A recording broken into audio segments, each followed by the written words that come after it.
we all have an Everest in us. That Everest is a big dream of us, a big achievement that we want to go after. Sometimes the journey will be very long. It took me 11 years. And then the person who was calling said, we have to bring Sunil down because of an emergency. So these, I would say, are the most scariest parts. But for me, the most scariest was seeing these dead bodies. I saw 2 of them actually. I think that's the best way to say goodbye. So as far as I know, there are 18 routes we have to climb, and there are 2 very famous routes we have. One is from northeast ridge that comes from China, and one is South Col from Nepal. Yeah. The problems start happening from Camp 2 and Camp 3 onwards, because a lot of the Sherpas today don't want their kids to become Sherpas. Did you get a chance to meet the death?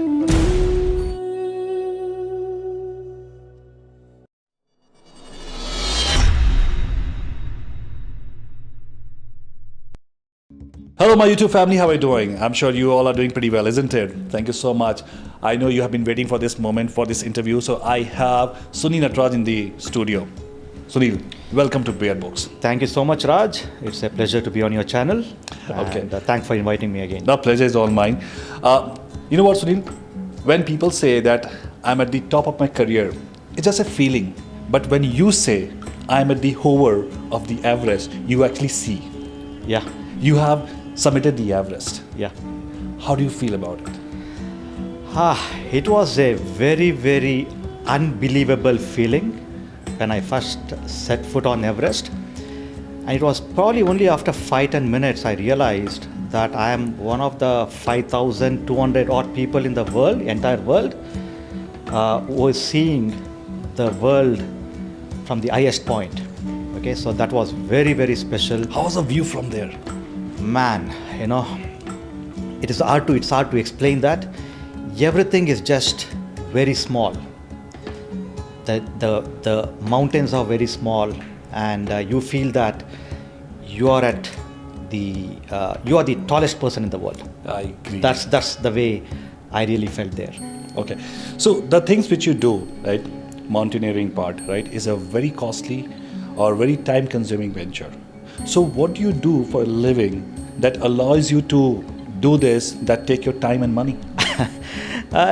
Good question. I am employed by an American multinational company.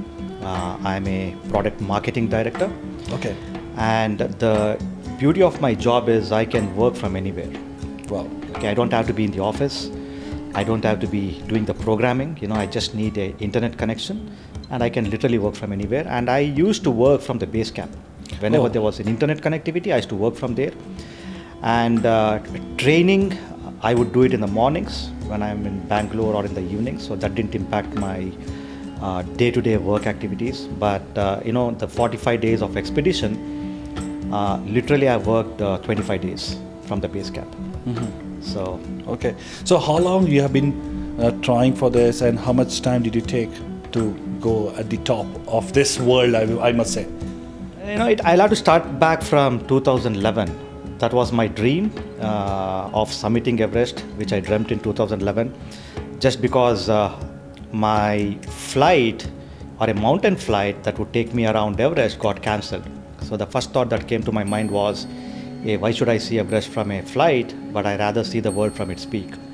So this thought just stuck in my mind, like, maybe you should say it got stuck in my subconscious mind, because things started happening since then. Mm-hmm. Okay, and the first thing is, I had to generate the required funds, because the expeditions are very expensive these days. And I had to change my job, get onto a better position, get onto a senior leadership level, so that I can get some shares from the company. Mm-hmm. And that's how I started accumulating funds. Sunil, before you talk more about the Everest part, we have a lot of discussion about it. But before that, before we talk about anything, I want to know the scariest stories. I want to know the scariest part of this mountain, because that is what I'm absolutely very, your profile is very captivating, intriguing as well. So I want to see that part. You mean the scariest part of Everest? Yes, everything like people see when they see that people are going there, climbing that. They enjoy, they clap, but they do not know the scary part. What you go through there. I want to start with that. So there are multiple scary parts in Everest, and the first part, it's like your basic entrance examination, right? It's the Khumbu ice fall. Yeah. Okay. There is no rocks there. There is no solid ground on the Khumbu ice fall. It's all frozen ice blocks that are frozen over thousands of years, and it's called a glacier. And these glaciers are now melting. Okay, so you don't have a stable ground. Right. The ice blocks are moving, and you would have seen in documentaries and movies that people use ladders to cross between two ice blocks. They use huge ladders to go up. So that's the first scariest part, because that is where a lot of casualties happen. Because you do not know when the ice block will fall. They're all balancing very precariously, okay, if that is the right word. So that's the first scariest part. The second scary part is something called a Lhotse phase. Okay, it's almost a 75-degree inclination, and you need to pass that inclination for almost like 700 meters. Okay, so you're just like pulling yourself up throughout that, and that is scary because a lot of people quit at that point because it's so intimidating, right? It's a very long walk, it's a very steep incline, and finally you are around 200 meters from the summit. There is something called a Hillary step. What is that? Hillary step.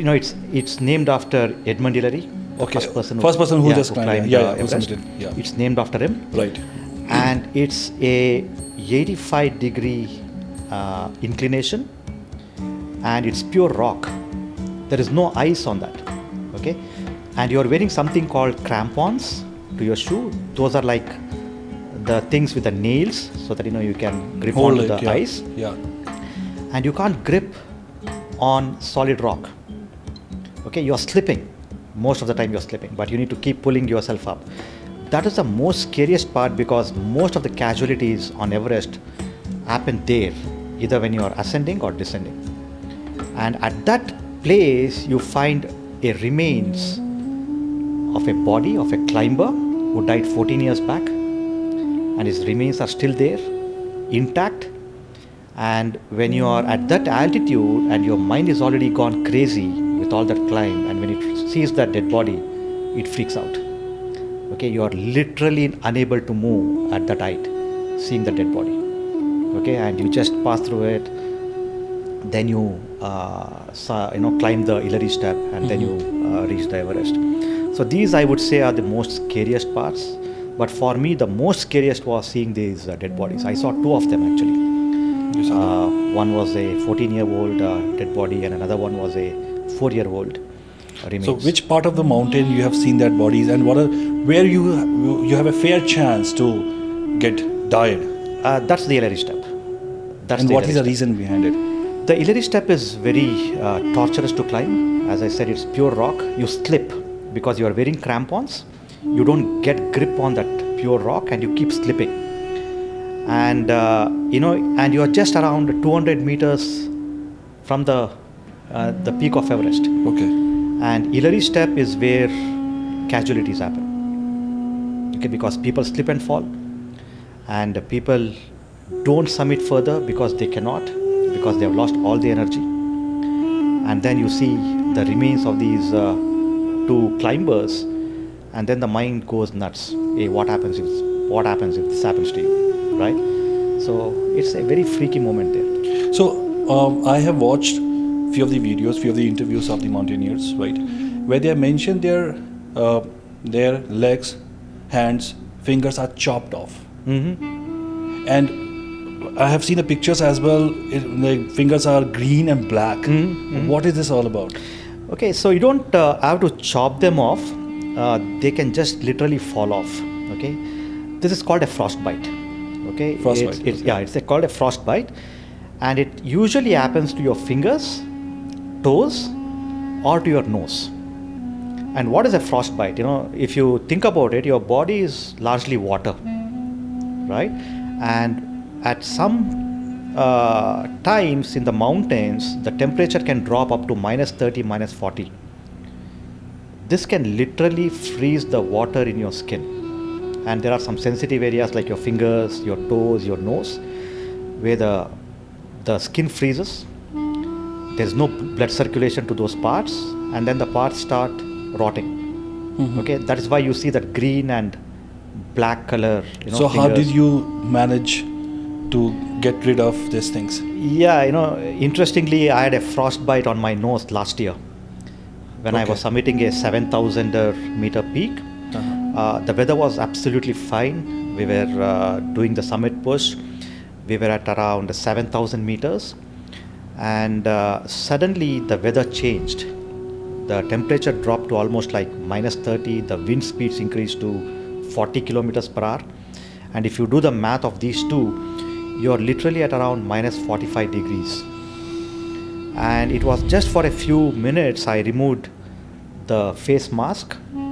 Because of my beard, everything, the moisture was accumulating. You were itching. It was getting icy, right? There was a lot of ice formation. And I just removed my mask to brush it off. And within a few seconds, I couldn't feel my nose. So literally it was what you call as a second degree frostbite. And I had to come down from 7,000 meters back to Kathmandu as quickly as possible. And then the doctor told me that, hey, if this doesn't heal by itself in the next 7 to 10 days, we might have to cut off part of your nose and then regraft it. Oh, wow. But fortunately, the body and mind, I think they collaborated well, and I was able to recover, and I still have my nose intact. So it's called a frostbite. It's very common, and that is why we have to keep moving our toes, right? We have to wear a shoes that is 1 inch bigger than our size, so that we can move the toes inside. We'll have to keep moving our fingers. Otherwise, there is a risk of getting frostbitten. I can relate a little bit to this because when I was in US in Minnesota, it was -40. Yeah. And I just came out and I was doing one experiment part where I have seen one of the videos where they throw the water, it become, it came into snow. Yeah. I was trying it. And the moment I did that, my hands were like, cracking. Right. I was like, it will break. Yeah. Nothing is there. So I can imagine, like for few minutes I was there on that environment, and you have been there for many days, I can imagine. Yeah. There's one thing which I want to talk about, avalanche. Right now. Avalanches. Avalanches, if I'm not pronouncing it incorrectly. I have heard about these things. So can you just, my viewers would like to know what is this all about in case any of the aspirant mountaineers we have watching it. Avalanches are common in the snowy mountains at high altitudes, and especially in the daytime when the sun is a little bit higher. Some of the snow melts and it creates what you call a tumbling down effect. So it starts loosening up and it starts coming down the mountain with huge force, and on its way it starts pulling everything on its way. So these are called as avalanches. So is it kind of in the form of rock or in the form of It something? could be rock because if the avalanche is very, very strong, it can bring down with it the big ice formations, the ice blocks, which can literally kill a person. And they come at a huge speed, you cannot even escape from it. And fortunately, Everest is not known for such avalanches. Okay. The most dangerous mountain in the world that is very, very hard to climb because of these avalanches happening very, very frequently is Annapurna in Nepal, and it's one of the most dangerous mountains in the world. It's not that tall; it's just around 8,100 meters, but only a handful of 500-600 climbers have climbed Annapurna till date. Because of the risk of avalanches, it can just sweep you apart. So if you, just out of my curiosity, if you get stuck in one of the situation where you are under the snow, how to come out? What is the process? Like, are you trained properly that if you get into this situation, what is the way out?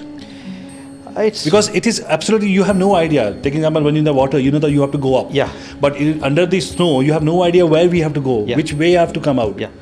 If the snow is loose, probably you can attempt to come out, because normally you are roped to a fixed line. You know, you are using a fixed line, and you are always roped to that fixed line. Okay, and you will have your guides. You know, if they are up the snow, they'll be able to pull you out.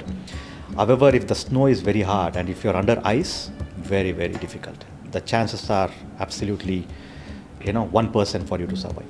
So from my research, and correct me if I'm wrong, if my data is incorrect, I got to know there are 256 dead bodies are up there. Yep. On the mountain, right?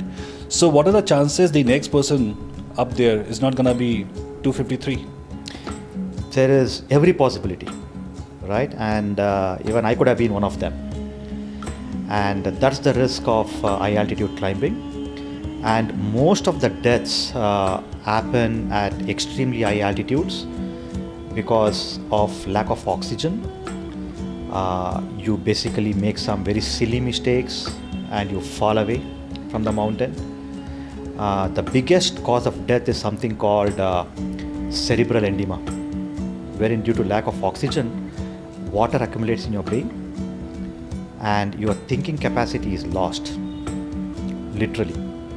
And when that happens, you don't know how you will react at that particular altitude. Okay, you may not even want to come back.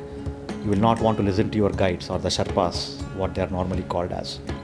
So, and I've seen some live incidents when I was summiting.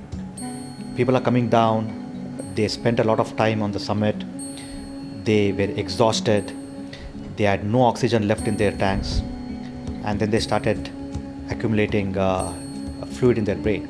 They started acting very weird, they didn't want to come down. In one of the videos I did notice that there was one mountaineer, he was taking off all the clothes. Yep. And people were saying don't do that, but he was not listening to anybody. So a very similar incident happened this year, where one of the climbers was trying to pull his what you call the down suit off, and he was very fortunate to have survived because of his Sherpa.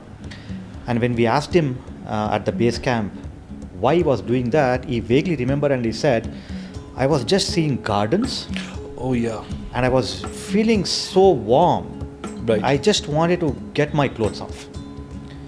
Okay, so this is something called a cerebral edema. This is very, very common in high altitude climbing, and most of the people succumb because it's very difficult to get such people back to safety because they have lost their sense of mind. Okay, they have lost their thought process.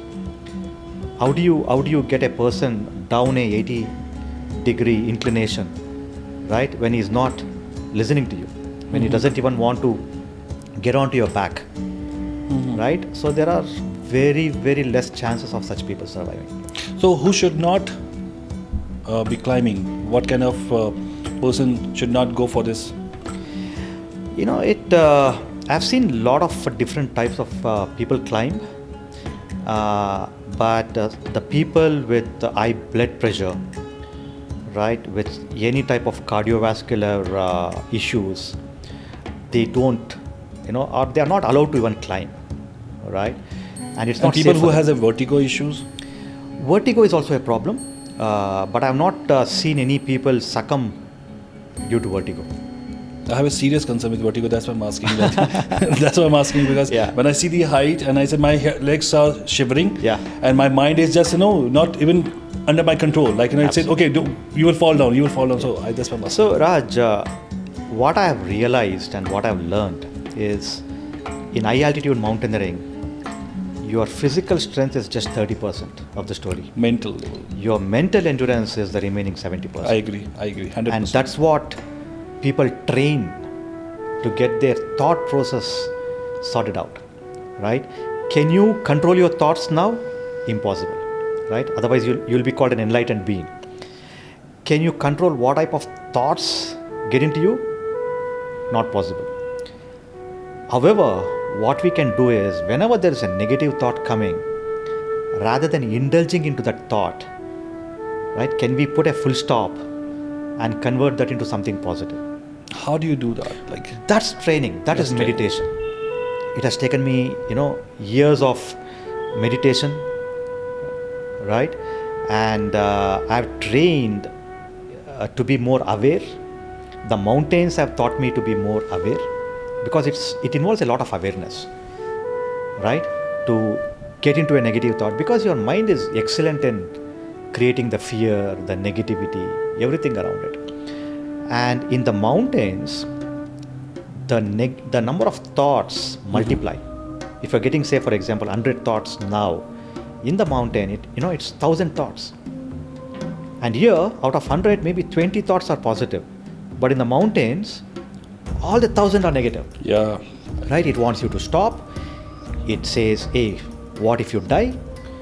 What if something happens to you? Right? It creates pain. Right? It does everything. So meditation helped me to actually transform those thoughts into positivity. Okay? And cycling helped me a lot. I used to do a lot of long distance cycling, like 600 kilometers, in 40 hours. And these are all endurance training. So when your mind is telling you to stop, can you take those 5 extra steps? Right? That's the best way to explain this. Right? When your mind is telling, okay, quits, can I just take 2 more steps? That is what is important in the mountains. Especially when you're climbing, you're like exhausted to the core. Right? Your mind says stop, but you just need to keep taking those 2 extra steps, keep going. okay. So this is what is important. Okay, so you said that you started since 2011, Yeah. right? So from 2011 and now, do you see the difference?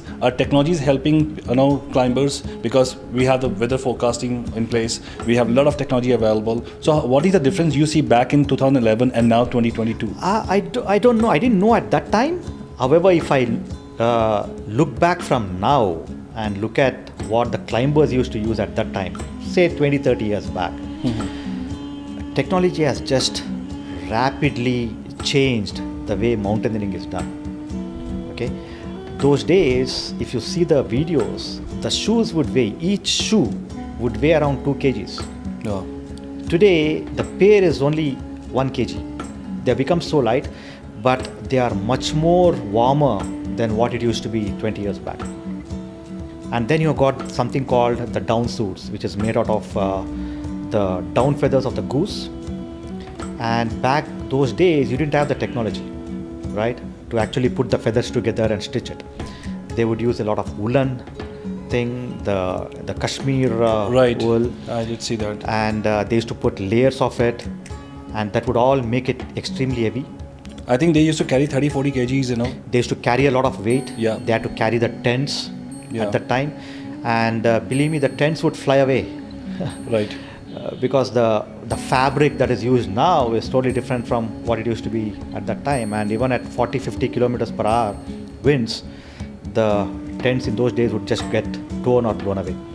So technology has just, and even the gear, for example, the harness that you use, right, for your safety, the helmets, the headlamps, everything has just taken a complete shift, and I got due respect to those climbers in the early days, right? I would call them as the purest of the purest climbers. Right. Right. I also got to know there's another concern we have, that shit problem. Yeah, because I got to know there's a lot of shit on this mountain now because it doesn't get rotten, right? Yeah. So you can see the shit everywhere, Yeah. right? And I guess there's a lot of things because right now I think it's getting accumulated, and now because people are get the water from the mountain, right? So did you also find shit everywhere on the mountain? Things have taken a change in the last few years. Base camp is where you have got 1,200 people, the Everest base camp. Yeah. That is where the maximum accumulates, because you've got a 5-star, food you get there. Literally, you get a 5-star food. There's a kitchen, there's a big cooking staff. So, but what they're doing now is they're not allowing the shit to go into the ground. They're actually collecting it. Okay. And they need to get it back down. Okay. Okay, you have to collect and you have to. Yeah, the expedition companies will have to do that. and the Nepal government is getting stricter by the year, right? And you need to make sure that everything gets back. The challenge is as you go up, right? And the good news is you also sit less because you're eating less. Your appetite is completely gone, okay? And you cannot collect waste there and get it back. It's very, very difficult. So I would say there is something called Camp 4 of Everest at 7,900 meters altitude. It's very, very, very dirty today, right? There's a lot of waste, right? And it sometimes smells very bad. And I hope the government does something about it. The Nepal government does something about it. Okay. But it's a real problem. Yeah. I have a very sensitive part. If you allow me to ask you, what's your age? 49. 49, right? So, at the age of 49, right? People are thinking to get retired. Yeah. They have a different mindset. Like, okay, I'm settling now. Even I have a plan to get retired at certain age and all. Why do you climb? You know all the facts and figures. You know the death chances. Like everything is there. So why do you climb? What is the reason? What is the motivation behind this? And what beauty you see of the mountain to make you like this? See, I've never been a climber. Yeah. In fact, I just started climbing last year to fulfill my dream that I dreamt back in 2011 to summit Everest. Okay. And I started preparing for it since 2018, and I actually started climbing mountains just last year, September, October. And I thought, okay, once Everest is done, I'm done. However, when I go to the mountains, as I told you earlier, right, your awareness increases. And for me, the mountains have the ability to teach you some really good life lessons. For example, I used to be a very impatient person. Absolutely zero patience. Okay, if things didn't go according to plan, I would lose my patience. In the mountains, in the base camp, 1,000 things can go wrong. What do you do there? Lose patience? You can, but what do you do after that? Right? You just need to sit and wait for the weather to clear. So the mountains have taught me a lot of crucial lessons in terms of how I respond to certain events or certain situations. And to me, I get a level of quietness when I go up to the mountains, and I call that as meditation, right? If I sit at home and try to do meditation, it doesn't happen. But in the mountains, it happens. So after I summited Everest, right, the love for mountains has only increased, and I want to do more. And you're absolutely right, my family, when they see me off to an expedition, they know that there is no guarantee Sunil is going to come back, right? That is the risk of high altitude mountaineering. But even then, they send me off with an happy face. Hats off to them, their courage, their bravery. And I should also say that, it's because of their support that I've been able to do this. But again, to be coming back to the point, I think mountains are meditation to me. Okay. So, did you get a chance to meet the death? Yes. You understand? It's a very sensitive part. Yeah. Did you get a chance to see that? Okay, like you have a situation, like wind up situation. Okay, I will not do this again. I need to go back. I will die. There was a situation that got me very close to me getting collapsed, and this happened at the Everest base camp. Because what happens is, when you go to the Everest base camp, you take almost 12 to 15 days to go from Lukla, a place called Lukla, all the way up to 5,300 meters. You take 12 to 15 days for your body to acclimatize. I made a mistake of reaching the base camp pretty fast, within 7 to 8 days, I would say. And what was the reason behind it? The reason was I had my family who had accompanied me, and we decided that we will take an helicopter from a particular place and reach EBC rather than they trekking throughout. And so your wife was with you? My wife and daughter had accompanied me. They left me at the base camp and then they returned back. Okay. So I took the helicopter, reached the base camp, and I decided to stay there rather than coming down and doing the rest of the trek. And within 3 days, the fluids had started accumulating in my lungs. And one night I could hear the sound, like a gargling sound, every time I used to breathe. So there was so much of fluid in it. So next day I went to the medical center. The doctor checked my SpO2. It was like 58. And what is the normal one? At that altitude, it has to be 75. 75, okay. So it was 58, and the accumulation of fluids in the lungs was going up. And they said, it's almost like you are at the verge of collapse. And I could feel it because I had no energy. The breathing was a problem. I could feel that the entire body is like coming down. And I had to take an immediate decision to come down to Lukla, which is around 2,200 meters. I was admitted. I was administered oxygen for 3 days to get my SpO2 back to 92. And that is the time I realized that probably I may not be able to summit. But I really didn't have the thought of I need to go back home. Okay, so I recovered after a week, then again trekked back to Everest Base Camp, and then did the summit push. So when you talk about the base camp, Sunil, I have seen that it is absolutely at the incline based, right? It's the base camp we have. Like if you are going up there, so how do you sleep there? Like in the base camp, like you are decline or incline. I don't know what to say here, but you are absolutely on this incline, and how you sleep and how you focus, because when you are sleeping, you have to be in a proper position. Yeah. So how do you do that? No, the Everest Base Camp is at a flat land. Okay, so Everest Base Camp is the main base camp, which is at 5,300 meters. Okay, it's flat land and there is no problems there. The problems start happening from Camp 2 and Camp 3 onwards. So en route to Everest, there are 4 camps. Camp 1, 2, 3 and 4. And the biggest problem is Camp 3. Because in Camp 3, there is no flat land. It's always inclined. Incline, right? And then, as you said, the sleeping is a big problem because you're like literally slipping off the ground. But what they do is they have something called a sleeping mat that actually grips to the ground. And when you sleep on top of it, it doesn't allow you to, slide down. Okay? And sleep sometimes at that altitude is a problem. And for me, I could sleep well, fortunately, because the climbs used to be so tiring. By the time you used to reach a camp, have some food, you were so exhausted that the body would naturally go to sleep. So I didn't have any problems, but some people do you actually fall asleep because the things which you are doing right now, and you have a lot of pressure and you have a lot of insecurity, you don't know what's going on there. All of a sudden, one rock will come, you are sleeping, you have no idea, one rock will come and hit your mind. Absolutely. Right?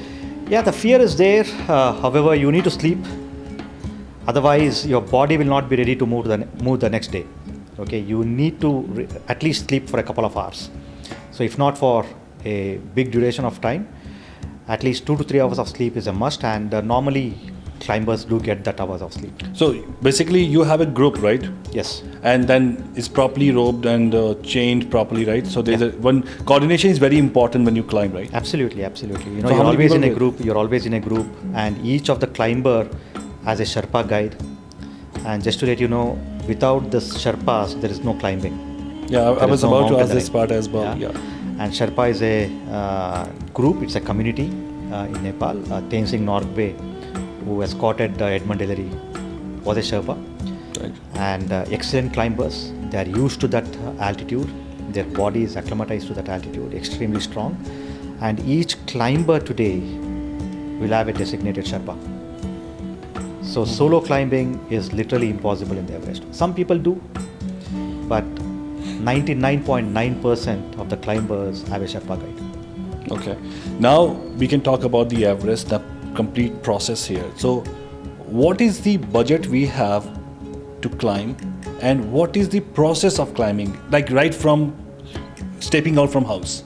Yeah. So I want to hear, because my viewers would like to know more about it. Yeah. So can you please tell me, and these budgets are sponsored, you can also talk about it.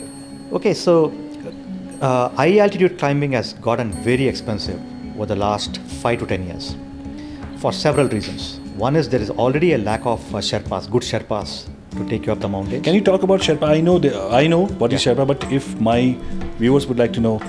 The Sherpa is a community in Nepal. They were actually from Tibet. However, several years back, they migrated from Tibet and started settling down in the border areas of Nepal and Tibet. And these are mountain regions, very high altitude, and they started settling there. And these are the people who are known to have extraordinary cardiovascular strength. They have extraordinary climbing abilities, because even today in some of the villages, the Sherpa kids have to climb up 5 to 6 kilometers to reach a school and come back the same distance, right? And it's not an easy climb.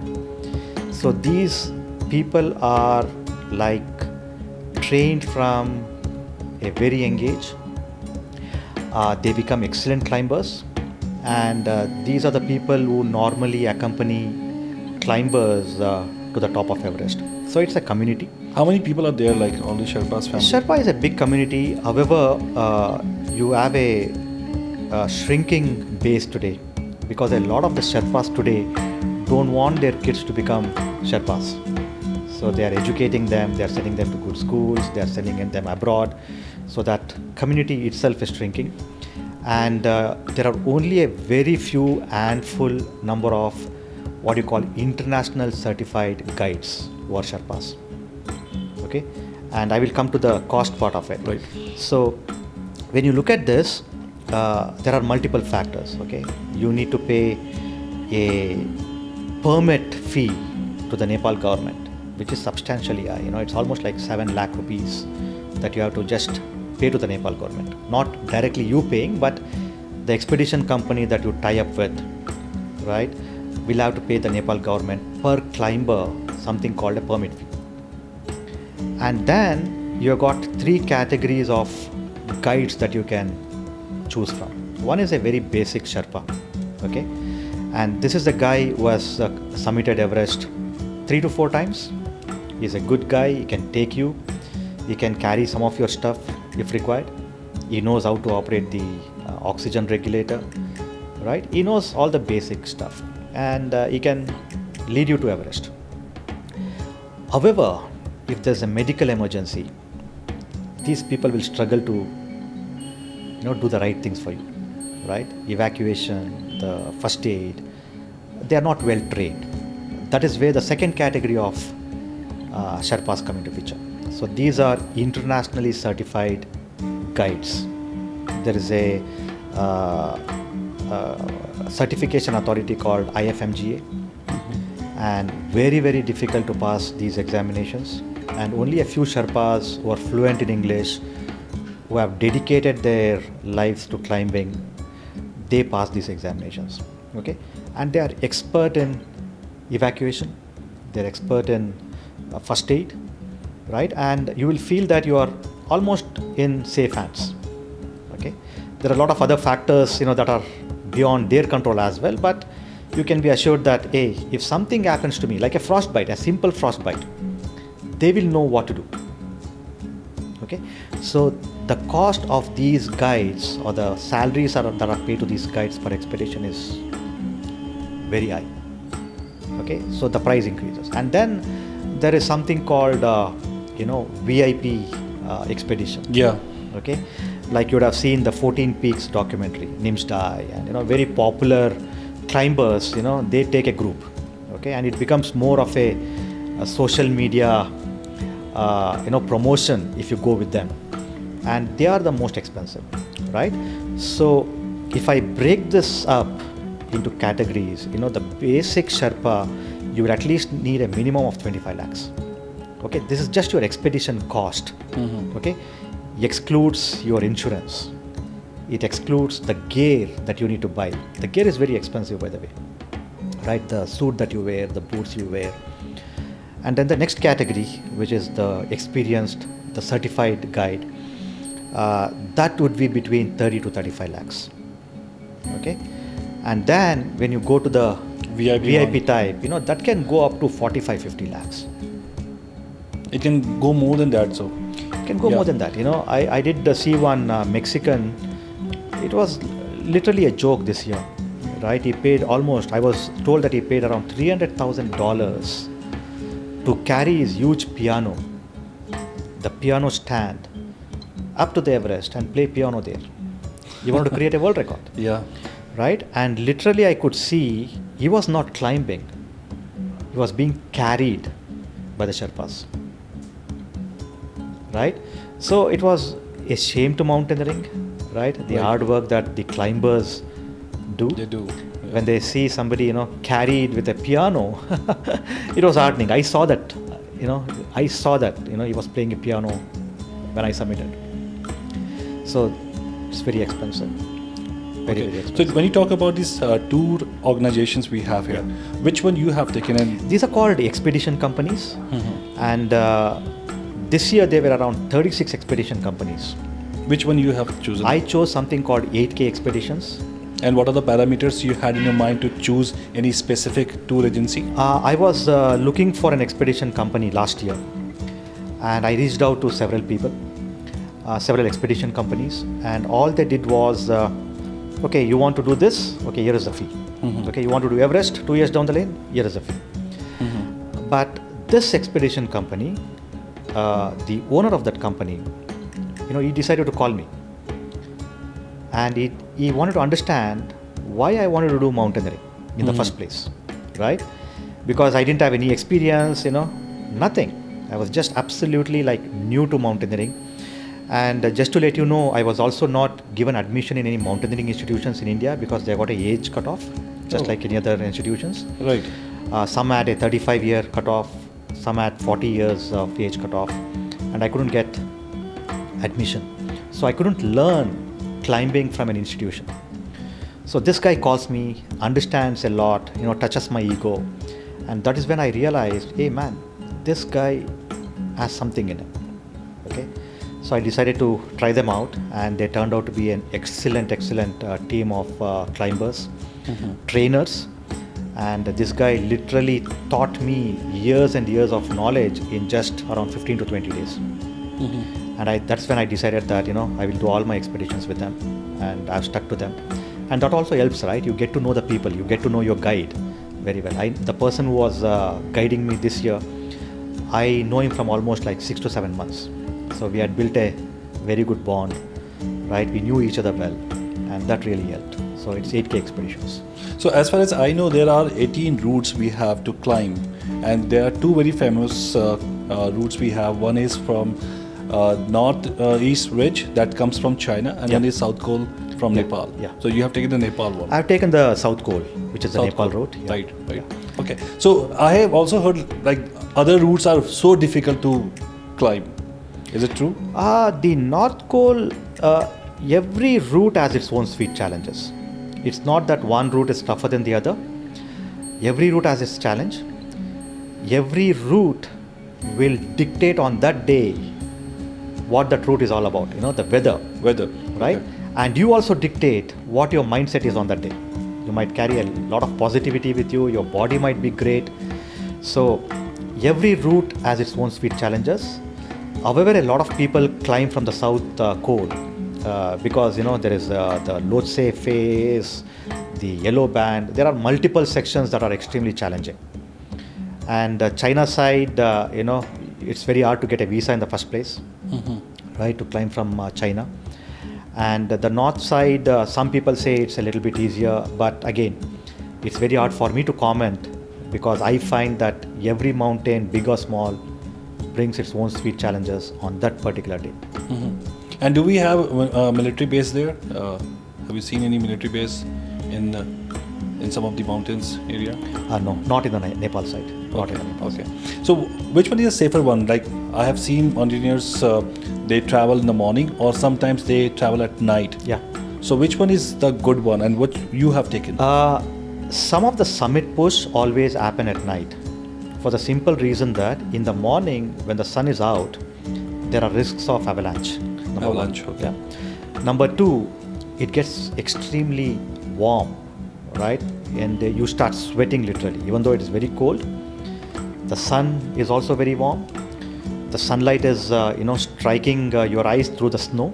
Okay. There is a little chance of getting snow blindness because of that light.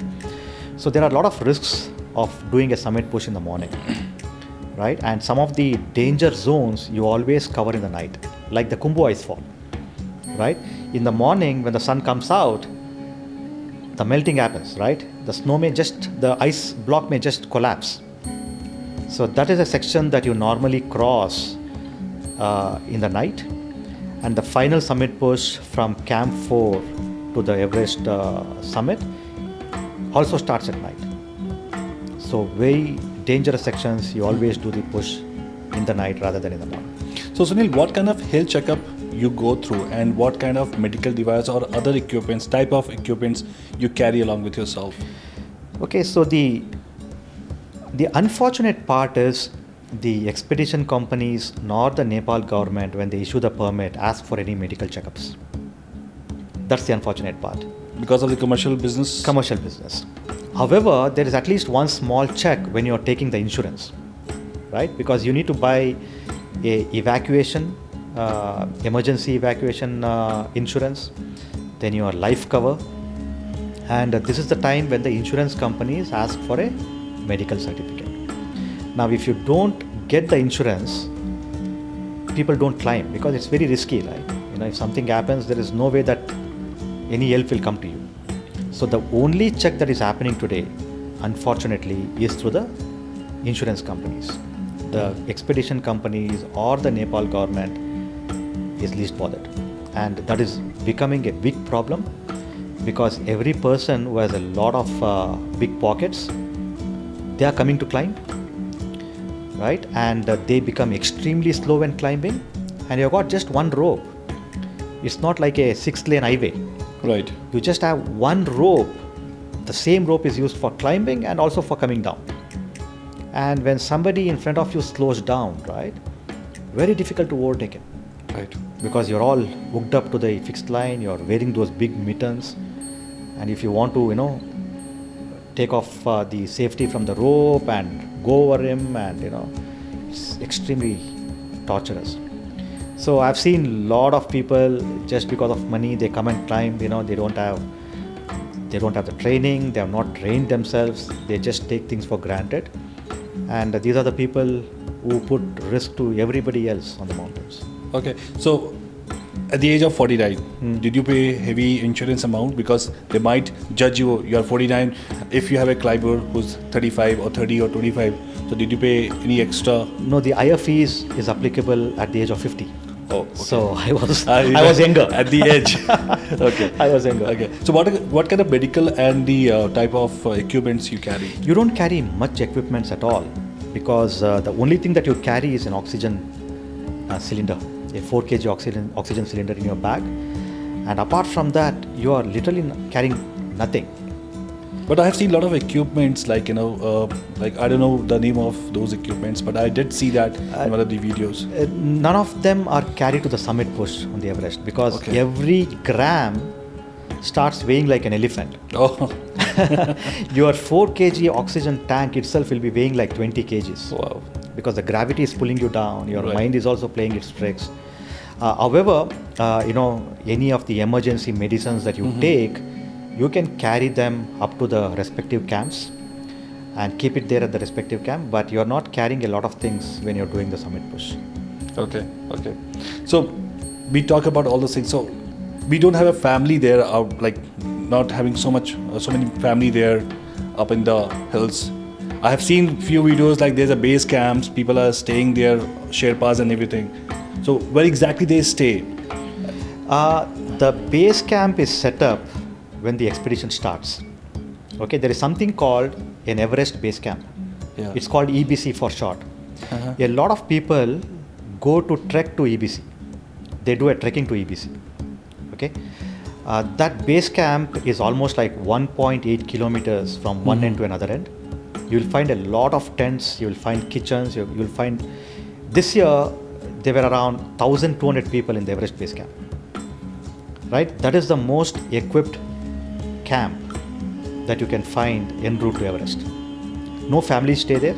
The Sherpas don't stay there forever because once the expedition is done, the base camp is just dismantled. Okay. There's no remains of any tents or anything there. Okay. What is the best time to climb? Everest is only climbable during the month of May. Okay. Right? There is something called a weather window, and It starts from May, I guess.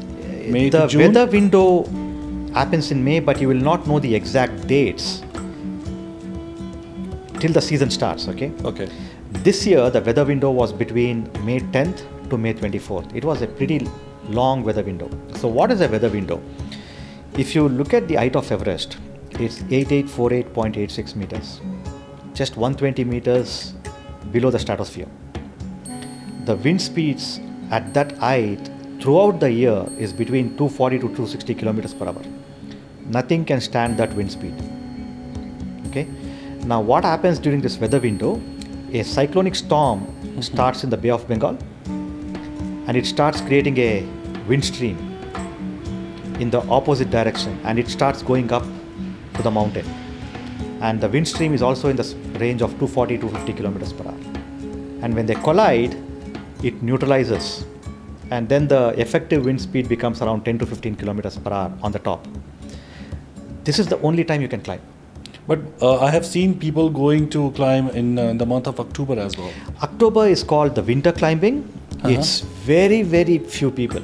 Just 5 to 10 people do that climb. But what is the difference like here? I understand the weather part. The wind speeds during that time for some other countering reasons is literally between 50 to 60 kilometers per hour. And it's a very thin wind, right? It's very sharp. It's very sharp wind, Yeah, right? yeah. And they just go wait, and they are like literally going up and waiting for the wind to stabilize. That's when they climb. It's very, very difficult. Only few people in the world can do it. And last year, a couple of them attempted it, and they couldn't succeed. They went up to Camp 3 and couldn't go up beyond that. Will they have the Sherpa as well during? They usually do solo. Solo. Yeah, they do the alpine style, right? These are what you call the pure climbers. Very few of them across the world. They just want to face the challenge. That's why Yeah, they do Josh it. Kabush is one of them. He tried it in last year, November, and he was there for literally several weeks, and the winds did not stabilize, and he had to come back down. Okay. So the normal climbing season is only in May. And I have seen, this is a very interesting part, I have seen a lot of climbers from Bangalore. After I got in touch with you on Insta. I got so many requests from Insta that they are from Bangalore. So is it true, like we have a lot of mountaineers from Bangalore? No, not really. Bangalore has got a lot of trekkers. Okay, there is a big difference between trekking and mountaineering. Okay. Trekking is you do some long distance walks, right? The ascent is gradual, right? And you find a lot of trekkers. And if you really want climbers, Maharashtra has got a lot of them. I think it is because of the love for Sahyadris, right? A lot of these Everest summiters are from Maharashtra, or especially from Himachal Mumbai. Pradesh, around the Pune area, right? From Karnataka, I am the first person. Oh, you're the first one? Yeah, I'm the first person from Karnataka. Maybe I got confused because I have seen one of the pictures of those people, like they are at some snows where there's. I thought maybe they are doing a lot of these smaller mountains in Himachal Pradesh, a 6,000er or a 7,000er. Some of them do 6,000er peaks in Nepal. But I would not classify Bangaloreans to be. So you are the only one from Karnataka, specifically from Bangalore. I'm the first male from Karnataka. Wow!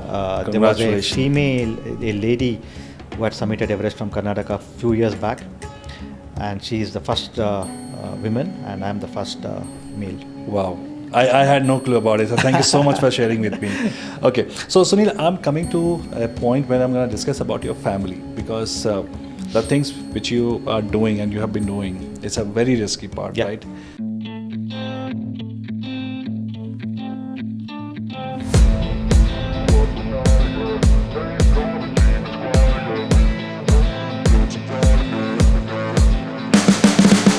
You can see the writing on the pavement.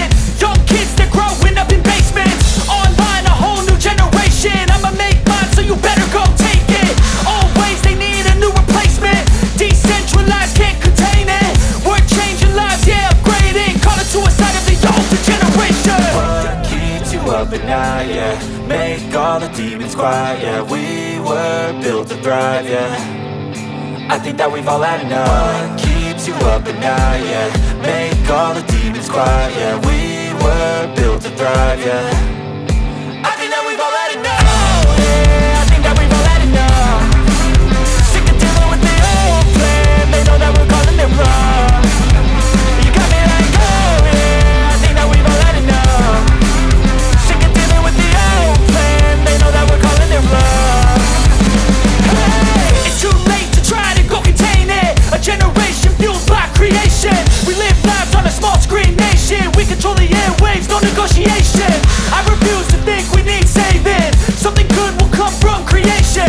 And when we think that the world is too anxious, we'll adapt, evolve, survive and save it. What keeps you up at night, yeah. Make all the demons quiet, yeah. We were built to thrive, yeah. I think that we've all had enough. What keeps you up at night, yeah. Make all the demons quiet, yeah. We were built to thrive, yeah. I think that we've all had enough. Oh, yeah, I think that we've all had enough. Sick of dealing with the old plan. They know that we're calling it wrong. You got me like, oh, yeah, I think that we've all had enough. Sick of dealing with the old plan. They know that we're calling it wrong. Hey, oh, yeah, I think that we've all had enough. Sick of dealing with the old plan. They know that we're calling it wrong. You got me like, oh, yeah, I think that we've all had enough. Sick of dealing with the old plan. They know that we're calling it wrong.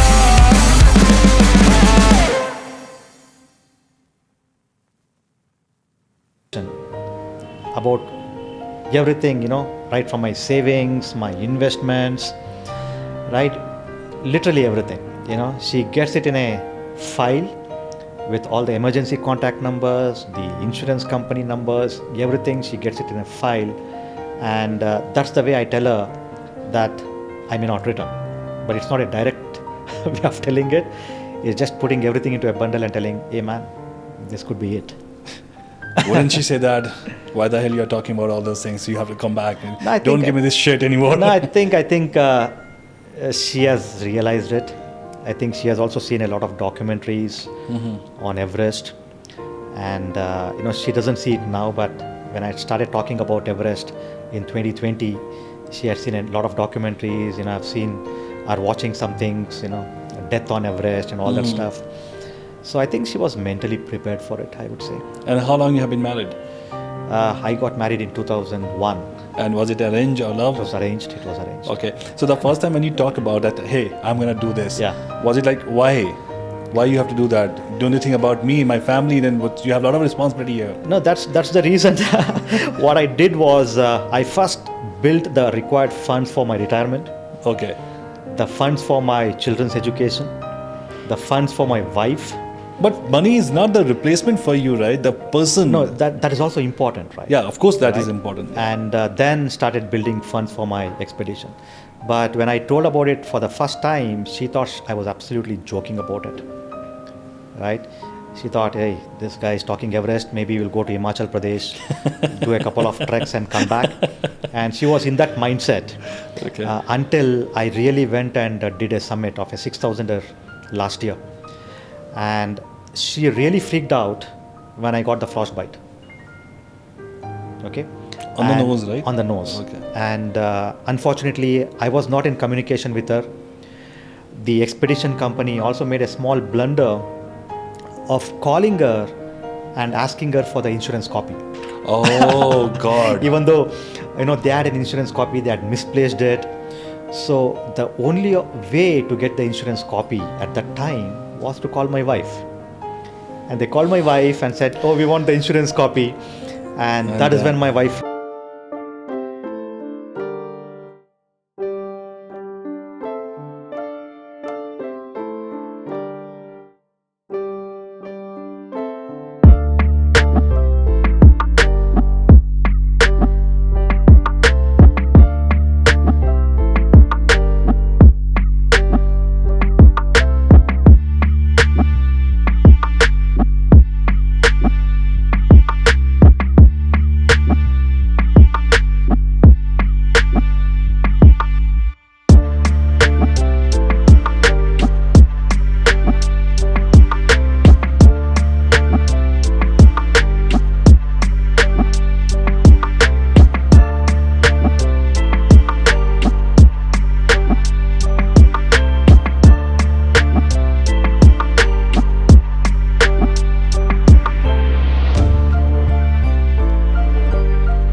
believed in my dream and I believed in my capabilities.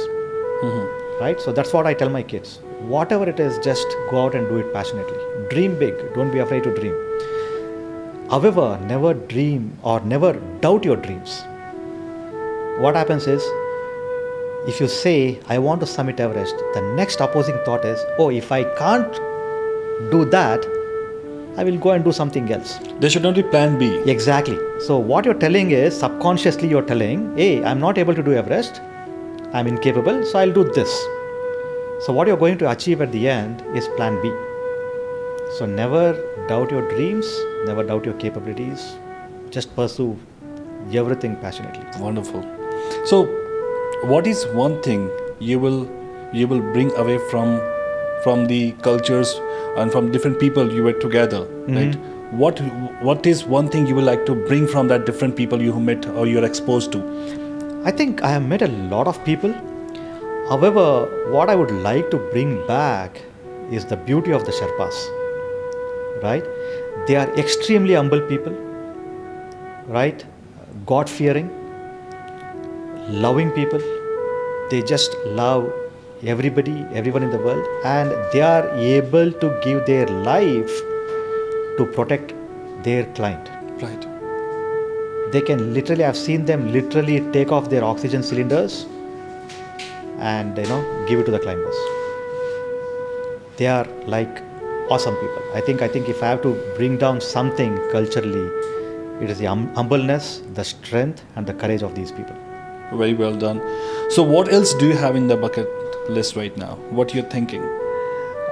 Several things. I'm going to summit 2 more 8,000 peaks. I've got a project called 3 into 8K. That is 3 8,000 peaks. So I've ticked off the tallest one. Okay. And I've got 2 more to complete. I'll be doing one of them in September this year, and most likely another one in April, May of next year. And after that, I think I'm going to start basically inspiring the younger generation, right? Just not to take up mountaineering, just as I said, to take up anything that they want to pursue.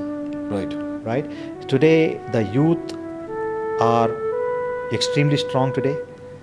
They have all the capabilities, but they're also taking a back step. If I can motivate them, inspire them by showing the way I have achieved things, by giving the life story, right? That would be something that I would be very happy about. Very well done, Sunil. I don't know how much time we spent together. It's a very candid conversation we had together, and definitely my learning is phenomenal. And this is one of the interviews which I enjoy. I don't want to finish it up because but we have the time frame. We have to do that. Let's have my favorite round, rapid fire now. Yeah. I have only 2 questions for you. I'm not gonna put a lot of questions here. What do you think the meaning of life is? Life is just looking at everything positively and going with the flow. And what do you wish you have learned sooner? Patience. I feel that in your 20s you were a very aggressive guy, right? I feel that somehow I feel that you were very aggressive. Like I need this, I need to do this. Very aggressive, and even in my 40s. yeah. That's what I figured it out somehow. I don't know why, but that's true. That's true. Okay, so that is a very candid conversation with you, Sunil. Thank you so much. I'm so glad. It's my honor to meet you. It's my small gesture I have whenever we have a guest. So we have a small gesture for you.